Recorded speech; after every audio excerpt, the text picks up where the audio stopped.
ఇచ్చిన ప్రతి హామీని నిలబెట్టుకుంటామన్నారు మంత్రులు. 1,00,000 కోట్లతో కట్టిన కాళేశ్వరం ఇప్పుడు కూలిపోయి నిరుపయోగంగా ఉందన్నారు. ఇక రికార్డు స్థాయిలో వరి ధాన్యం పండించిన ఘనత తెలంగాణదేనన్నారు మంత్రి ఉత్తమ్ కుమార్. ఇక 33,000 కోట్లతో రైతు రుణమాఫీ చేశామన్నారు. పంట నష్టాన్ని త్వరలోనే రైతుల ఖాతాల్లో జమ చేస్తామన్నారు మంత్రి తుమ్మల నాగేశ్వరరావు. చివరి గింజను కొనే వరకు ప్రభుత్వం వెనకడుగు వేయదన్నారు. నిజామాబాద్లో జరిగిన రైతు మహోత్సవంలో మంత్రులు పాల్గొన్నారు.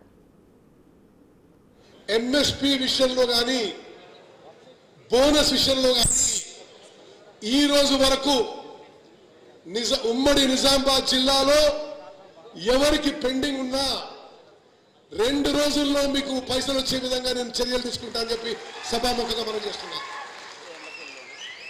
ఈ భారతదేశ చరిత్రలో మద్దతు ధరకి కొనుగోలు చేసి 2-3 రోజుల్లో డబ్బులు మీ అకౌంట్లో వచ్చే ప్రభుత్వం నేటి కాంగ్రెస్ ప్రభుత్వం చెప్పి మనం చేస్తున్నాం. నేను ఈరోజు వచ్చిన సందర్భంగా ఉమ్మడి నిజామాబాద్ జిల్లాలో ఎంఎస్పీ కానీ బోనస్ కానీ ఎక్కడ పెండింగ్ ఉన్నా తప్పనిసరిగా అది క్లియర్ చేయిస్తా అని చెప్పి నేను సభాముఖంగా మనం చేస్తున్నా.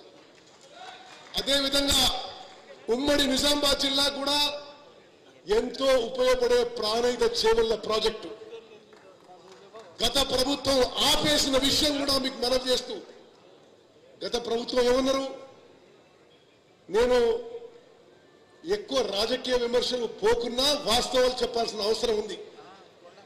గత ప్రభుత్వంలో 10 ఏళ్లలో 1.81 lakh crores ఇక్కడ పెద్దగా ఆయకట్టు సృష్టించలేదు గత ప్రభుత్వం.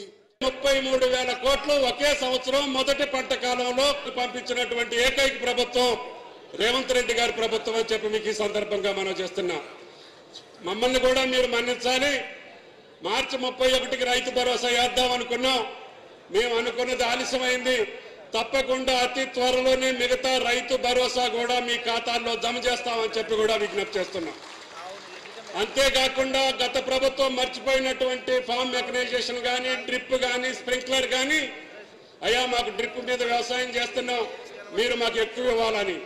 ఎక్కువ కాదు, ఈ తెలంగాణకే మార్గదర్శకంగా ఉన్న నిజామాబాద్ రైతాంగానికి మీరు ఏది అడిగితే అది చేసేటటువంటి శక్తి ఆ భగవంతుడి రాష్ట్ర ప్రభుత్వానికి ఇస్తుంది. ఆ రకంగా ఫామ్ మెకనైజేషన్ కానీ, డ్రిప్ కానీ, స్ప్రింక్లర్ కానీ తప్పకుండా మీ జిల్లాకి అత్యధిక ప్రాధాన్యత. ఈ ప్రభుత్వ ప్రాధాన్యతే వ్యవసాయం. కాబట్టి వ్యవసాయం మీద ఎంత ఖర్చు పెట్టినా మాకు మీ రుణం తీర్చుకోలేం. మీరు చూశారు, గ్రామీణ తెలంగాణ పూర్తిగా కాంగ్రెస్ పార్టీని హక్కును చేర్చుకుంది.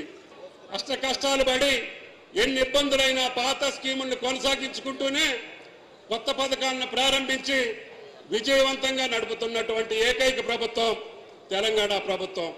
కానీ గడిచిన 10 సంవత్సరాల కాలంలో ఒక ప్రభుత్వం ఒక్క ముఖ్యమంత్రి చేసిన డబ్బు మొత్తం కలిపి సుమారుగా 8 లక్షల కోట్లు. ఈ రోజు నెలకు 6,000 కోట్ల రూపాయలు వడ్డీ చెల్లించాల్సి వస్తుంది. 1,40,000 కోట్లు వడ్డీ కంతులు కట్టాల్సి వచ్చింది. అయినా కూడా ఇంత ఇబ్బందులు ఉన్నా కూడా ఈనాడు రైతు భరోసా కావచ్చు, రుణమాఫీ కావచ్చు, సన్నాలకు బోనస్ కావచ్చు, సన్న బియ్యం కావచ్చు, రకరకాలు చేస్తా ఉన్నాం. ఇవన్నీ కూడా అంతకు నుంచి గతంలో ఇంతకుముందు మిత్రులు చెప్పినట్టుగా ప్రకృతి వైపరీత్యం జరిగినప్పుడు అది వరదలు వచ్చినా, వానలు వచ్చినా, కరువు వచ్చినా పంట నష్టం ఇచ్చేది. గత ప్రభుత్వం కూడా గత ప్రభుత్వం ఇవ్వలే. ఈ ప్రభుత్వం వచ్చిన తర్వాత ఇదే నిజామాబాద్ జిల్లాలో పంట నష్టం జరిగిన వాళ్ళకు ఎకరాకు 10,000 రూపాయలు